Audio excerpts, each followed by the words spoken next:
Hello viewers, আসসালামু আলাইকুম। সবাই কেমন আছেন? আশা করি ভালো আছেন, সুস্থ আছেন। আপনারা যে যেখান থেকে আমার এই নতুন ভিডিওটা দেখছেন সবাইকে সুস্বাগত জানাচ্ছি ভিডিওটা দেখার জন্য। সো আমি আপনাদেরকে আজকে দেখাবো পাট গাছ। এটা হচ্ছে মেস্তা পাট। আমরা জানি পাট অনেক প্রকার হয়। এক পাট হলো বগি পাট, একটা হলো মিষ্টি পাট, একটা হলো তিতা পাট। তো এই সব পাটগুলো আমরা খাই, কিন্তু এই যে মেস্তা পাট আপনারা দেখতে পাচ্ছেন, এটা মানুষে এই শাক খায় না। এই মেস্তা পাটের আঁশটা অনেক ভালো হয়। আমরা জানি পাটকে সোনালী আঁশ বলা হয়। এই পাট বিদেশে রপ্তানি হয়। এই পাট থেকে শাড়ি হয়, এই পাট থেকে সুতো হয় এবং এই পাট থেকে বিভিন্ন বস্ত্র তৈরি হয়। আমরা সবাই জানি আমাদের বাংলাদেশের বিদেশে রপ্তানি হয়। এই পাট থেকে আমাদের বাংলাদেশের চাষিরা মোটা অঙ্কের টাকা পায়। হ্যাঁ, সো পাটকে আমরা সোনালী আঁশ এজন্য বলি।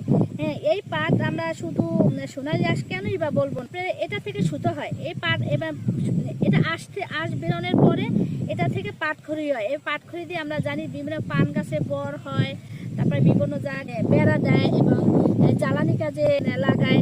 মানে এই পাটের সোজা কথা গুণাগুণের তার কোনো শেষ নেই।